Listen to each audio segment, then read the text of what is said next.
Live session with the Hype Magazine. You need to stop what you're doing. Pay attention. World famous Hype Magazine. Going down right now.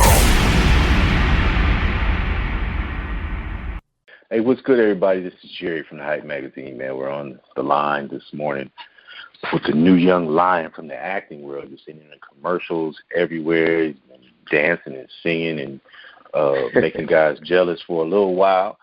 By the name of Joshua Triplett, man. Thanks for being with us today. Absolutely, man. Good to be with you guys, man, for sure.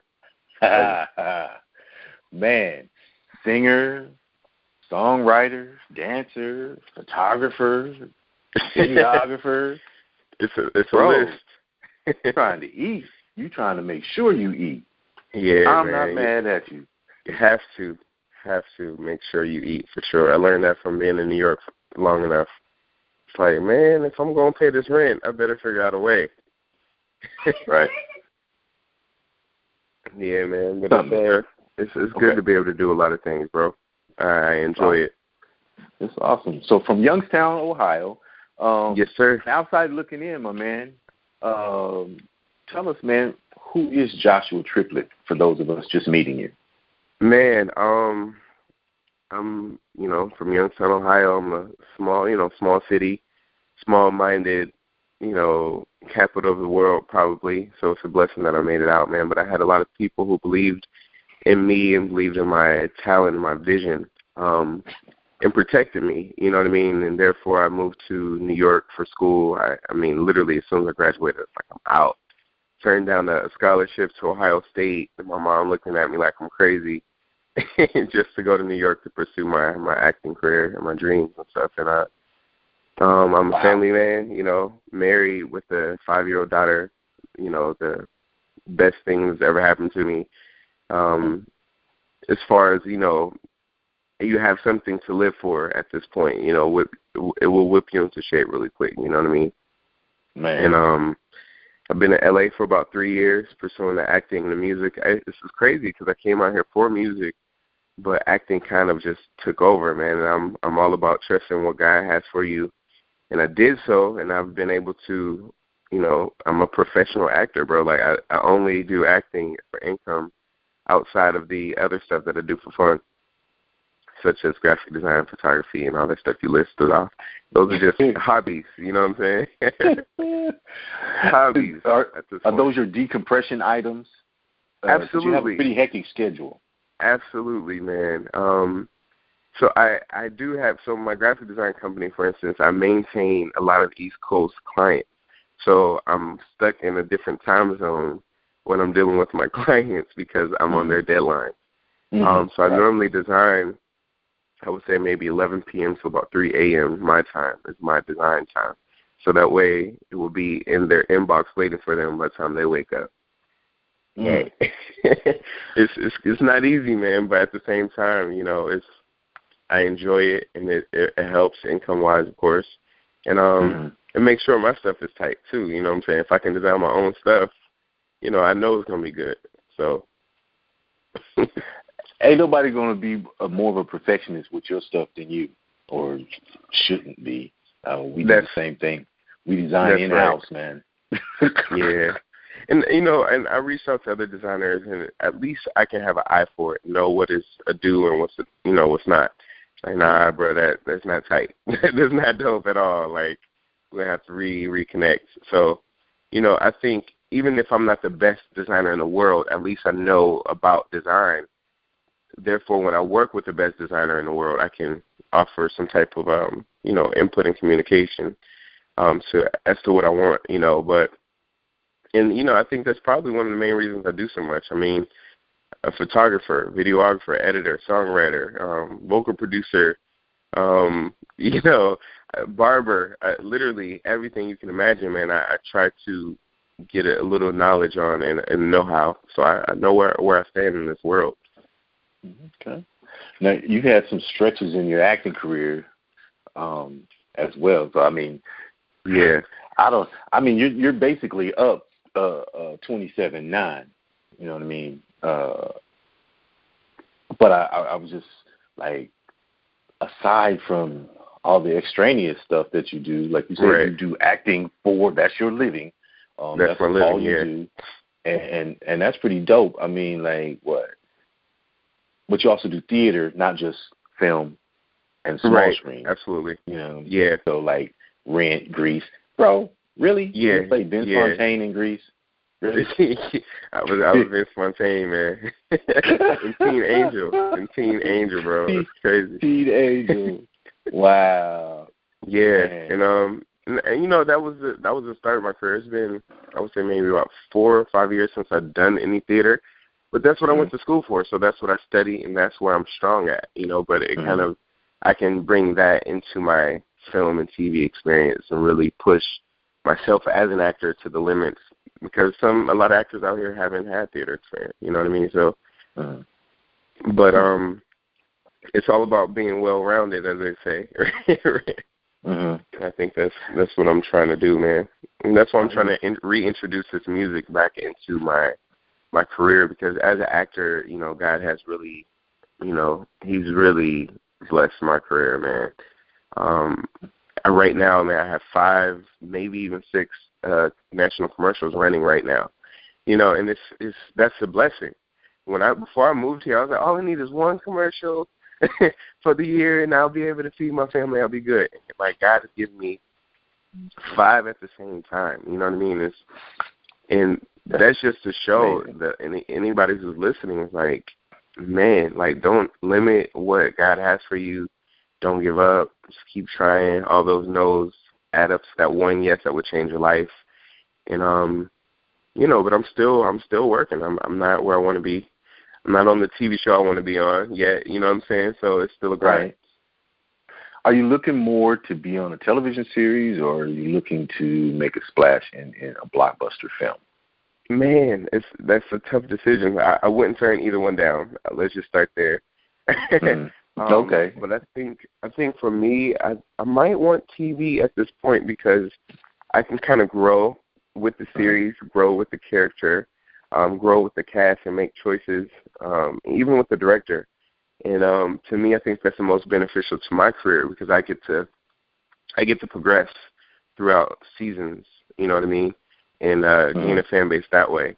And with acting, with like a blockbuster, you know, big cinema film, you got to go in, kill it, it's out, and then it's done. That character is done, unless they, you know, bring out a sequel or something. So, yeah. And then if it gets foreign distribution, it's not even your voice. Yeah, that's true. That's all there. So somebody else is playing you. You're like, no, you can't go to China and Abasaki Wong is doing my voice. Yeah, yeah. I don't sound like that, dog. Big star, big American star, but yeah, that's not your voice. No, that's not him. I'm like, right. Yeah. That was like crazy. I bring that up at one point. I was working for Disney, and I used to do contract reviews. Okay. For, you know, below the line actors. And, you know, in the contract, when I was like, what do you mean, you know, the voiceover rights, you know, you won't be acknowledged in the voiceover rights? I'm going, you can't do your own voice? You can't do your own, no, it has to be a British, if it's a French, somebody French. And so you can never go to France and say, yeah, that's me, and do lines from your film in France. Right. It doesn't sound like you. I've never heard your voice before. Right. That's crazy, man. It was pretty wild for me to learn that. Yeah. But you talked about music. That's interesting, man. It was crazy. It was crazy. I'm like, Lord, I can't be an actor. I'm not a musician, producer, or anything musical. I think I can play chopsticks badly. That works. Hey, it amuses my daughter. But let's talk about the music, man. And what's up with the music for J Trip, as you're known? Yeah, absolutely, man. I'm really excited. I'm excited about the music, man, because number one, it's been about 3 years since I've had any type of official release. So when I packed up and decided to move to LA back in March 2013, I came here for music because I was hot back home. I was hot in Ohio. I was hot in that region. And I had stuff on the radio. I had, dope featured national artists on there as well, getting a lot of blog press and magazine interviews. It was great for me. So I was like, let me take this to L.A. And then I get here, and it's like, don't nobody know who you are. Ain't nobody heard the single. Don't nobody, you know what I'm saying? So it's like, how do I start? And I tried to get back into that avenue, but I really realized that the clicks were so small. Yeah, so, I'm excited so much now because over the course of 3 years, not only have I built my name in the acting lane, but I've been able to work as a songwriter with other people, getting calls into studio, meetings and things like that to kind of build relationships. You know what I mean? Right. So and that's the key. Mm-hmm. Yeah. So at this point, the first single I released it last month, and it's called. What's the name of the single? It's called "I'm Just Saying." I'm just saying. It's, that's right. Yeah, and it's I love it. It's totally different than me as an artist.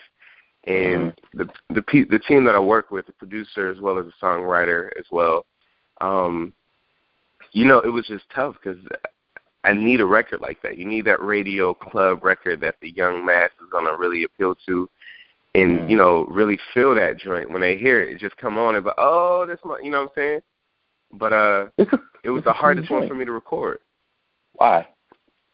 I think it's because, man, like, bruh, I'm 29 years old, man. I'm a dad now. Like, I don't know these new dances. Like, you know what I'm saying? I don't feel cool like I used to when I was in high school. You know what I'm saying? Like, are you cool anymore? Like, you're a dad, bro. Like,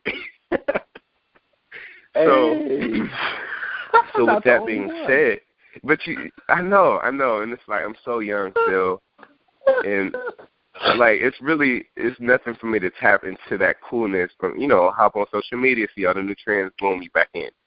But like, I guess this is the big thing. Number one, I'm a singer. You know what I'm saying? So this new style of music, you got rappers singing, but they're not singers, right? So with that being said, it makes it easy for the listener to sing along with or to relate with because they're not singers either. So with this song, I'm just saying, when I first got into the booth, I'm trying to sing this mug. Like, yo, you about to hear that I can sing. This is my first single in 3 years. Oh, everybody know I can sing. They were like, nope. I want you to act like you talking. Gonna throw auto-tune on it. I was like, I don't need auto-tune. They're like, nah, we throw auto-tune on it because that's what the rapper is doing. We doing X, Y, and Z because this is what people gonna. So as soon as you play it, it's like, oh, I've heard this before. As soon as you play it, it's like, oh, I just got in listening to this. You know what I mean? So, which was hard for me as a creator because I was like, yo, I'm trying to create the new wave. I want to do something different. But, they urged me to just get into that sauce, get into the mix of what's happening right now so people would even recognize you as an artist. So I heeded their advice, and it proved to be effective. But now my second single is available for pre-order, which is me. So people now know I can do music, and they're going to see a big contrast of me as an artist as soon as the second single drops. You know what I mean? So that one comes out on the 14th. Right now it's available for pre-order on iTunes and Google Play. It's called Commitment. And, the 14th is going to be available everywhere, every digital market. And I think I'm excited about this one because it really is me as an artist.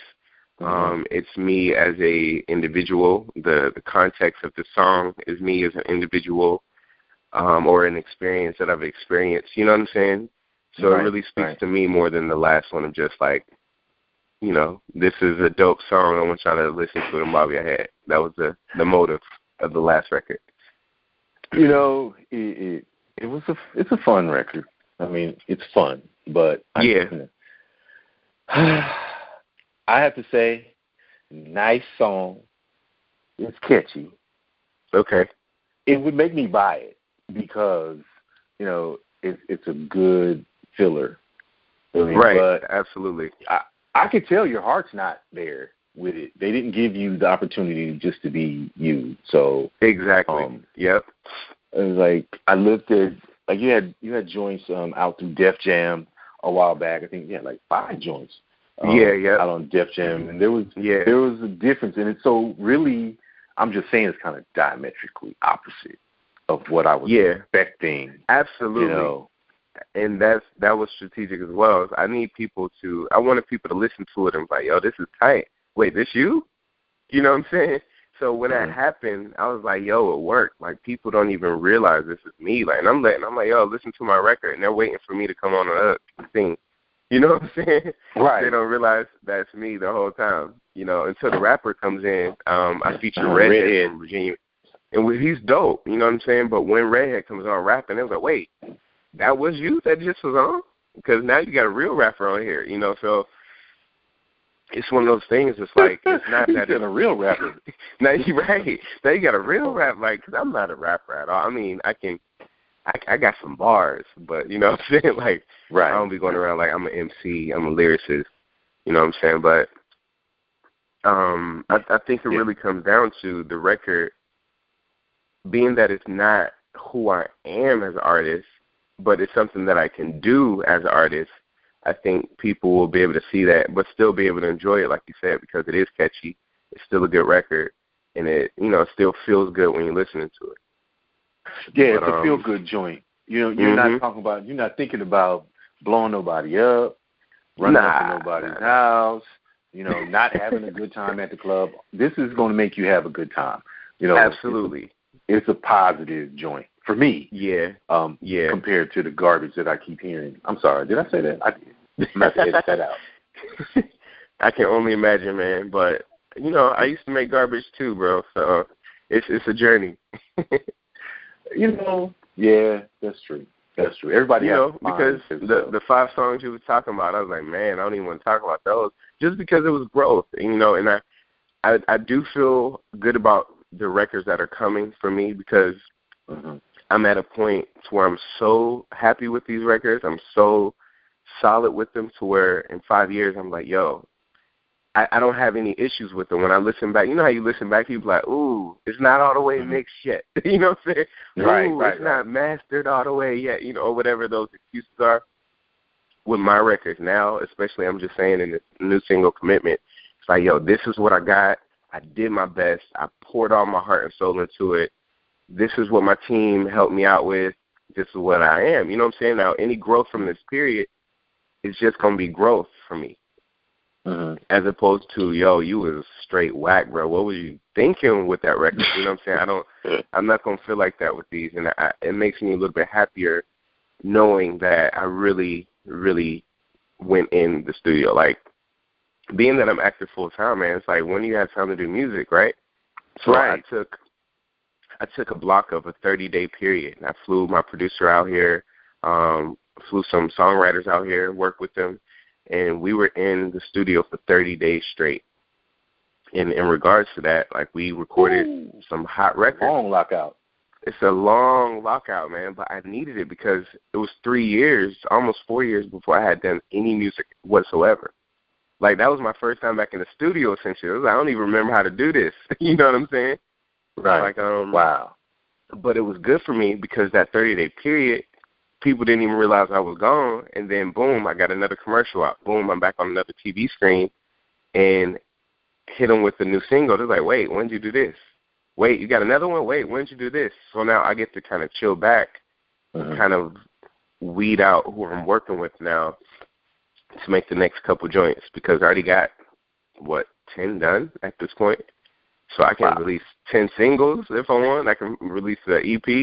I have options at this point, and I wanted to create a good package.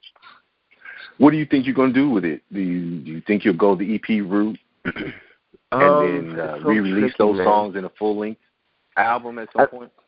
I think that's what I'm leaning towards. I think at this point, man, to be honest with you, it is a singles market. And the reason why I say that is because you release a song, depending on how much money you put behind it, and how much, how many people or blogs or, networks you can get behind you to support it. Once it's out, right? Right. But if I was to release an album with all 10 records on it, it's out. If the people don't buy it or they don't listen to it, I can't re-release it later and be like, yo, remember this? It's old again. You know what I'm saying? So I just feel like with a single, so many ways to refresh it. Like, I'm just saying I can release a lyric video to that joint. And then a month later I can release an official video to it. You know, but that's 3 pushes for that one single as opposed to me releasing an album and kind of letting it go. And as an independent artist, when everything is coming out of my pocket, I have to be strategic in the ways I push stuff because I'm not a bank. I'm not a label. You know what I mean? Right. And, right. You know, and that's my biggest, I think that's any indie artist's biggest, you know, advice. It's like, yo, I would just wish I had the money to get a billboard. I just wish I had the money to put on every radio outlet and all that stuff. But, you know, with regards to my music, I think I'm going to do 3 singles, probably go ahead and push an EP with like 6 or 7 songs on it. And then maybe the following year do a full album with those, a few remixes, and then maybe like a few extra songs that people didn't hear yet. You know what I mean? Little surprises for them. And I think that gives me a few different ways to push. Like, boom, I got this product. Boom, I got this product, and then finally the big product, which is the album. So, you know, and that's subject to change, man. It's all just strategies at this point. I never know what a team is going to do. I remember T-Pain was supposed to put out an album, and the record label wasn't, you know, RCA was like, no, we don't want that, so he dropped the mixtape instead. You know? So being independent has some positives because you control everything. Absolutely. Your team works for you. When you sign with a label, especially a major machine, you know what I mean, in the end you kind of are like a contract actor from the old Warner Brothers and MGM studios. Right. You know what I mean? It's like, no, I don't want you to dress that way. No, I don't want you to. This is not the song we want for you. And I like what T-Pain said to me. He says, man, if you trusted me enough to sign me, why don't you trust me enough to put out music that is going to win? I'm going to make the hit. Right. Do you have that kind of, have you had those thoughts absolutely in your meetings? I feel like when it comes to labels, I think there's a lot more that goes into it as far as control. It's not that they don't trust your music or don't think it'll sell. It's like, is it good for my company to represent me as my brand, whether it's RCA, Sony, Universal, or any of those? And aside from that, is it controlling whatever my agenda may be? It doesn't even have to be a negative agenda, but is it controlling my agenda for what it is? Maybe I want this artist to win a Grammy, not you, and I know this song is hot enough. Or maybe I want people to focus on this artist's release and not yours. So I know it's a lot that goes into that in politics, but for me, as an independent artist, it's like I love the creative control that I have because I'm a visionary. Like I when it comes to marketing and the visual, from design to photography and videography, I can see the beginning to the end, from the piece of paper treatment to the final post-production, post-edited project. So with me, I love being involved in that way, and I do feel like a label would kind of take that away from me. But I think at this point, because a lot of people are like, yo, are you looking to get signed? And the answer is no, I'm not, because the deals that they're giving these people nowadays, I might as well just go to a bank and get a loan, bro. Like, I got great credit. You know what I'm saying? Like, I can get $500,000 from a bank and be good, and that's for 1 or 2 singles, and I'm fine. I'm in the same game as any other artist who had $500,000 for their single. You know, and $500,000 to push a single. Ain't that crazy? Yeah, it don't really cost that much. It really doesn't. I know. Not today. Not today. Like $500,000 for a single. Yeah. But dang. But you know what? When you get those deals, you know, an artist who's never had or hasn't prepared themselves to do the business, like you went to college. I mean, and you were doing business, and you learned business from the acting side, absolutely, and modeling and on in. So, somebody says, "Oh, I'm gonna give you $500,000 for this single." You're going to spend that on recording budget, producers, and doing what you need to do, the line item things that you need to do to Right. make sure that this is a success. Now, Absolutely. we know you could do the same thing with $30,000 that you do with $500,000. With 10,000. With 10,000, for real. Right. You know what I mean? So, when you're aware and you've prepared yourself, as a non-artist and as a non-label exec or anything like that, I just from the outside looking in think that independent is the way to go if you know how to run your own show. That's the key, and a lot of people don't.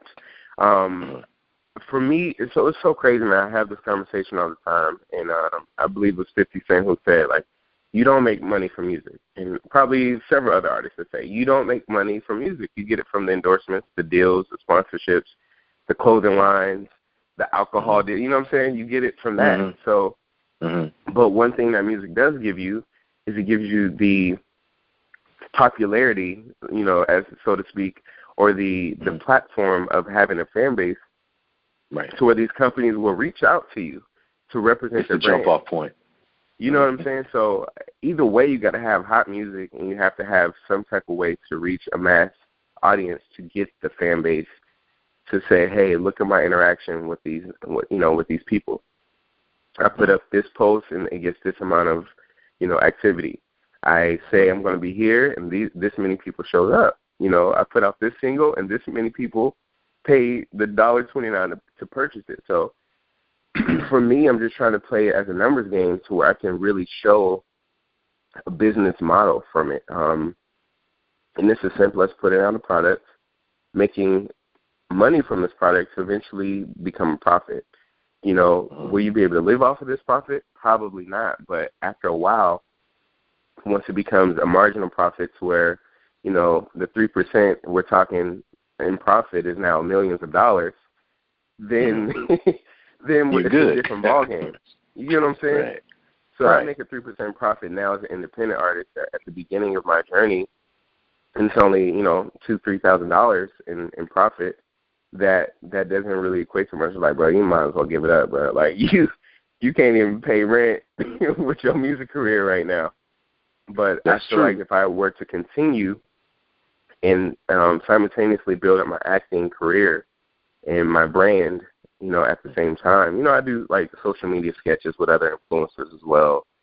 I feel like all those little pieces of the puzzle will add up to an amazing package to anybody, to where it becomes a no-brainer to say, hey, this guy knows what he's doing.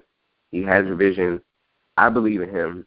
Here's $1 billion. You know what I'm saying? It doesn't work like that all the time, but, a brother can dream. Hey, no, you need to be awake and have the visions, like you said. Absolutely. The vision, that's what we need. You know what I mean? Absolutely. Man, talk about graphics and perfection. Bruh, who clipped you up for the cover of Commitment? Oh, man. I looked at it and I was like, damn, that's meth? Is that meth? That's not meth.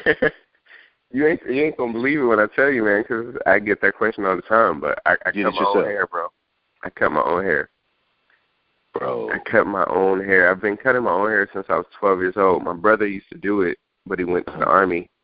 And after he went to the Army, my mom used to give me the soup bowls.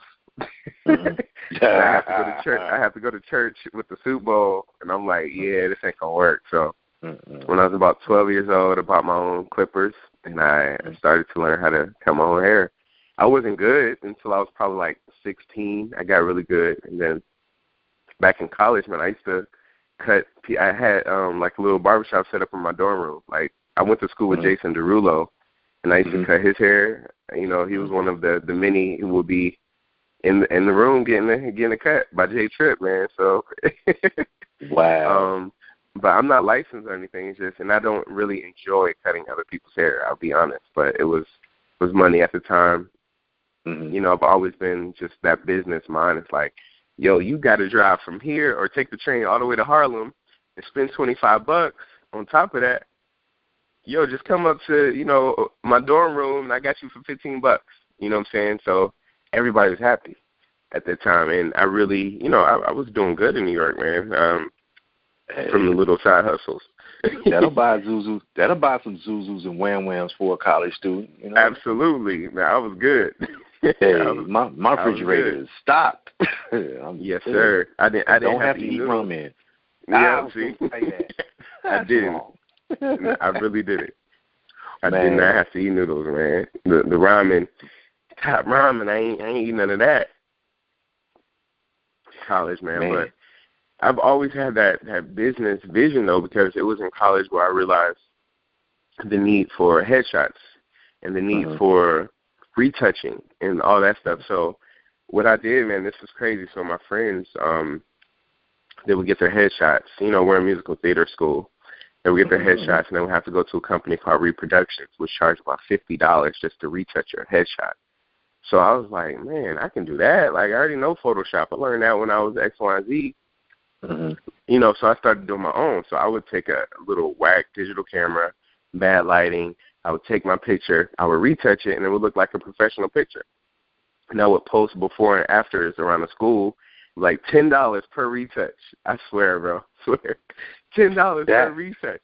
So people would hit me up. They would send me 5 or 6 images. So now I'm making $56 a head for an hour's worth of work. So I'm just stealing undercut. I was like, you can pay $50 to them for one picture, or you can spend $50 with me and you'll get 5 done. Just as good. And then from there, I realized that people needed photography. They don't want to spend $500-$600 for headshots. So I was like, yo, $250 for 2 looks. I got you. So, man, I was always just trying to make money, bro. Like, this is how I'm gonna do it. Like, this is how I'm gonna make money. And I built a clientele from that, bro. People talk about me and refer me. Like, I don't advertise myself as a designer, but people refer other people. Like, hey, he did my logo. He did my website, and boom. So it's good because I don't have to advertise. I get to focus on acting. If a client comes up, the client comes up. If not, I don't care. You know what I mean? It's not a thing that I need to pay my bills, which is it's a blessing to be in that position. Man, it's great not to have bitter beer face at the end of the month as you look at it all. My man. Yeah, I feel the same. I feel the same blessing, man. So you mentioned, you have a family. Absolutely. So as we're going through some of the current issues, I mean, we just, the CD, the bootlegger who got killed in Baton Rouge. We've got this teacher who was shot in the car. Man. You know what I mean? Both of them had weapons. Right. But both of them, well, no. Okay, hold on. So, old boy who was the bootlegger, right? He's an ex-convict. He wasn't supposed to have a weapon, but it was unloaded. Right. You know what I mean? Okay. We can't see everything. But the guy who was in the car, this teacher, that you just posted on your Facebook. Yeah, yep, I saw that one. Yeah. That one, just straight murder in front of his girlfriend. Like crazy. And we watched the guy die, Yep. On the video. He just slumped over. On the video, you saw him, yep. Yeah, he bled out from being shot in the arm. Like, okay. And the cop still has his weapon drawn, pointing into the car. Yeah. I mean, crazy.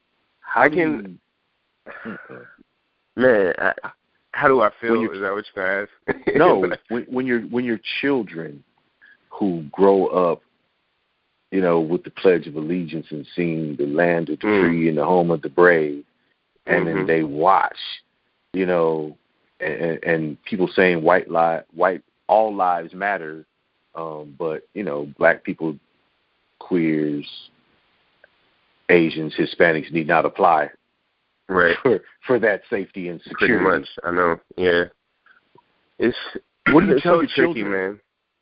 It's tricky because my daughter's 5, so I try my best to explain to her what is and what isn't with this world. You know what I mean? Would I let her watch a video like that? Absolutely not. Would I inform her that things like that happen? Of course. Like within my household, we don't even call people black or white because that's, I explained to my daughter, I'm like, they call me a black man, but look at my skin and look at this right here. This is black. The sofa is black. You know what I mean? Am I black? Actually, no. Exactly. So I'm brown. So if anything, let's be realistic. So, we we have our labels and terms for that, because I don't want her to be brought up in a divided world, you know, or even have her outlook be that way. And I think, number one, a problem with this world and our generation especially is a lot of parents forget to do that. A lot of the white kids in the other neighborhoods are coming up already not liking you because you're different. You know what I mean? I can't tell you how many people have white friends out of ignorance have been like, oh, can I touch your hair? Or, you know what I'm saying? Or any of those little quirks about them that they have no idea because they've never come in contact with a black person before. They've never, you know what I mean? And it's not their fault. It's their parents' fault at that aspect, because they're not. And it's not even all parents too, because if you look at the neighborhoods, you go, like the school I went to was all black, and there was maybe 4 white who act like they were black. You know what I'm saying? But if you go to the suburbs, they're all white. And why is that? Because the black people can't afford the housing prices. You know what I mean? It's like we can't afford to live in those neighborhoods. Or if you do, now the police in that neighborhood is, you know, they're hounding you. So there's so many different levels to it. But, you know, for me to tell my daughter about this world, I do want her to create her own opinion about it. But at the same time, I want to be able to protect her about what could and can't happen. And we used to say that, oh, men, if I had a son, I have to worry about it. But look at Sandra Bland, female. Right. You know what I'm saying? And it's not like she was super hostile or anything like that. She just wanted to know what was going on. Why is this happening to me? They even took her to the police station, or, you know, and still look what happened. So at a certain point, you have to realize, of course, all lives matter. Well, we want that to be equal rights, and, you know, absolutely. But I saw a post yesterday that was like, you know, all houses matter, but the fire department goes to the one that's on fire. Clearly, you're going to pass up every other house and go to the one that needs attention. And at this moment, it's clear, the numbers are clear, that the black race needs attention. It's systematically incorrect with the police when they feel like they can execute you right in public, bro. Like, this cat pulled a gun up to his head and said, move again, and I swear to God, next thing you know, you hear the gunshots. Yeah. That is execution to me.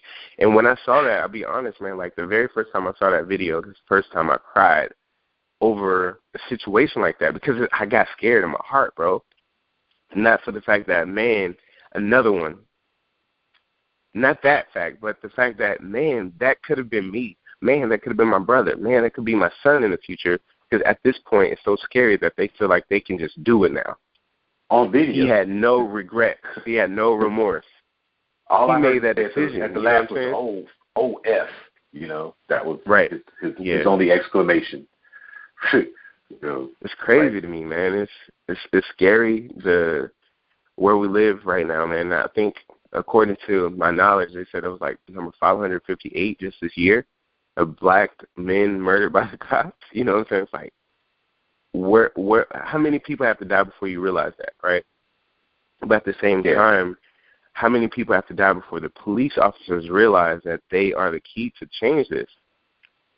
I have not seen one cop try to do anything differently to make me feel differently about them. You know what I mean? And I'll be honest, I don't drive. If I see a cop, I don't drive incorrectly. I mean, like, you know how they say, try to fix yourself up. And, oh, you know, you're scared now. I don't do that, because I know I'm a good person. I know I'm not breaking any rules.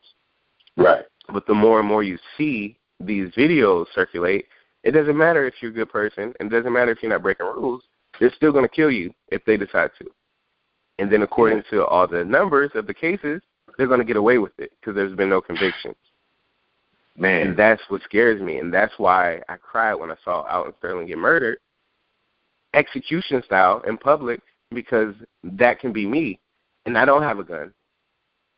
Because Tamir Rice was a 12-year-old, so it don't even matter the age anymore. It doesn't even matter if you're a threat anymore.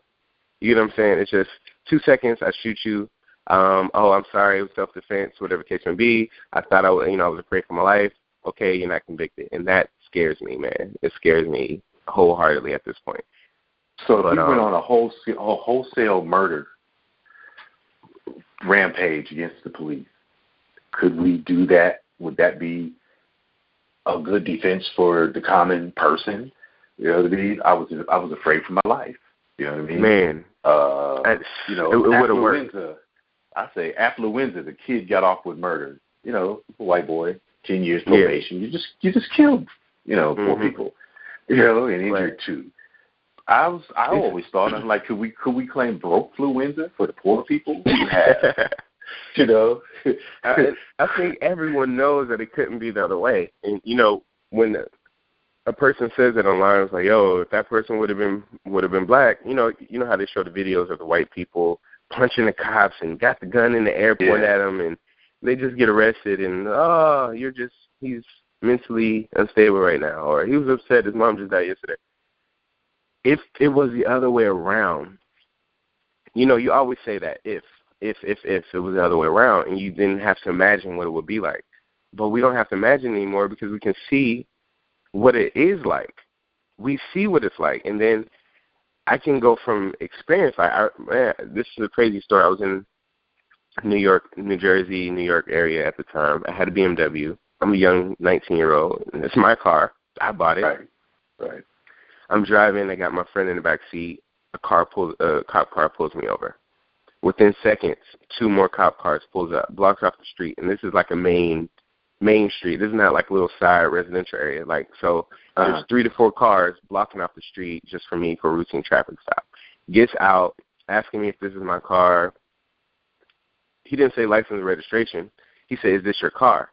Ask me for license and registration so I can show you that's my car. And if my name's not on the registration, then you can ask me why I'm in this vehicle. Don't come right after. And the crazy thing about it, it was a black cop. You know what I mean? And then at that point, nothing eventually happened other than them making this big scene. And they said, "Oh, well, we couldn't read your license plate all the way." So you got 4 to 5 cop cars out here.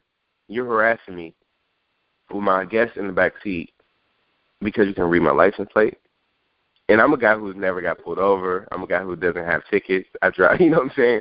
So at that point, I was like, man, it can get really fast. Real quick. 0 to 100 real quick. And like I said, once I saw that video, man, this was the video that really drove me to tears because it showed me that you don't have to be doing anything. Like, I don't know how to explain it. Like, the dude was already on the ground. You already had cops pinning him down. Yeah. You know what I mean? Yeah. They had control of him. They had physical control of this guy. Physical control of him, and still decided to take him out. And then dude in the car, it was even worse. I mean, according to the video, testimony, they asked for the ID. He was putting his hands up because he said don't move. And he got shot with his hands up in the air? Is that what you're telling me? Yeah. You know what I'm saying? Then if you look at the bullet wounds in the video, it's clearly from that position. Mm-hmm. You get what I'm saying? So it's, man, I don't know. It's a scary time we live in. And, it's probably going to get worse. I've been hearing that my whole life. Man. The world's getting worse. But how do you keep those ills from invading your music and just giving you inspiration to just be totally cynical about being American?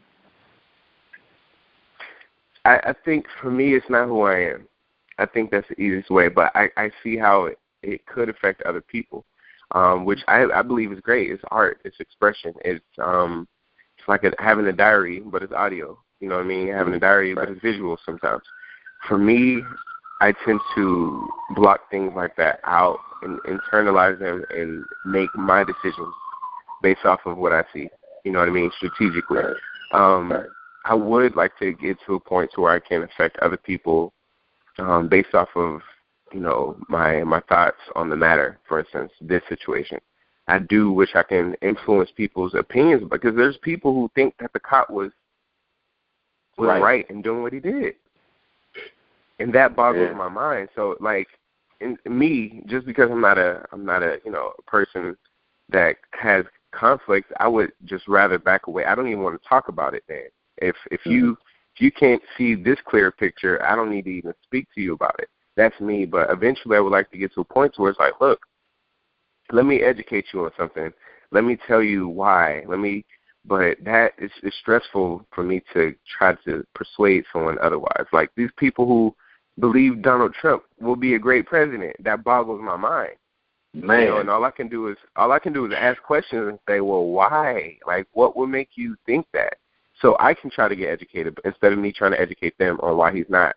You know what I'm saying? That's just who I am as a person. But it's crazy, man. We're in a crazy time right now, bro. Like, we're reverting back to the 60s and the 50s, man, 40s, you know. I don't want to live in that time. I'm just being. I've seen the pictures and the videos and the documentaries.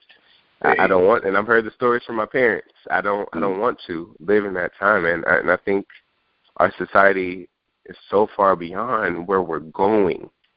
You know what I mean? We're so far past that. So far past that, man. But we should be. You think? Absolutely. All right, man. On to something more fun. Come on now. Let's go. What is the most fun about being Joshua Triplet, a.k.a. J Trip? I think the most fun thing about me is I'm a risk taker, man. So I really do anything that I feel is right at the time. It may be the worst decision ever, but if I feel like it's right at the time and, you know, it all adds up to me, because I'm not impulsive at all, but if it adds up to me, I do it. And in results, I get to do crazy things. Like me even coming to L.A., living in L.A. was a dream to me, bro. And the fact that I'm here now and I walk out and see palm trees and it's 80 degrees every day, that just shows a risk that I took because I didn't know anyone when I came here. I had no plan. I didn't have a job. I have yet, after 3 years, to fill in a freaking job application. You know what I'm saying? I've never filled out a job application out here because I knew that I don't want to do that. I want to do acting. I want to do music. I want to do everything else. So, I did magic on Hollywood Boulevard for the first year just to pay my bills. But some people will be like, yo, I'm not going on the street to perform. That's beggars. No, I have to pay bills. I have a talent. It's fun. I'm about to do this. You know what I'm saying? But in result, you doing some David Blaine stuff? I can levitate some stuff. I can't levitate myself, but I can levitate other things. But, you know, there's not too many black magicians, so I'm sure that was eye-catching anyway. Yeah. The first time I saw David Blaine, I was like, that's a black guy, kind of. Yeah. He's doing magic. He's not regular Caucasian. No, he's not just amazing Caucasian. You ain't regular. But, no, man, I think that the most exciting about me is you never know what's going to happen. Every opportunity that comes my way, I entertain it, see if it makes sense, and I go for it. And as a result, I've been doing very well in my career. I've been able to travel and do just crazy, outlandish things that I would never have done otherwise, staying in my small city back in Ohio. Youngstown, you know what I'm saying? I think that's exciting. It was a wonderful place to grow up for me. We had the campground up there in Youngstown, Ohio. YSU, they're building YSU up. Every time I go back, it's new, construction on the campus. And I really think the campus will become, a major hub for the city, among other things, hopefully. But one thing about my city is it was so small to where you did know everyone. And it's a very church-based community, so where everyone goes to church. So even the drug dealers from around the corner, you're going to see them in church Sunday. You get what I'm saying? So it kind of tied everything together, though, as a family, essentially, because even if I got beef with you, I still know your mom. You know what I'm saying? I still know who your mom is, so hopefully you don't kill me, because your mom would be very upset if you kill me. You know what I'm saying?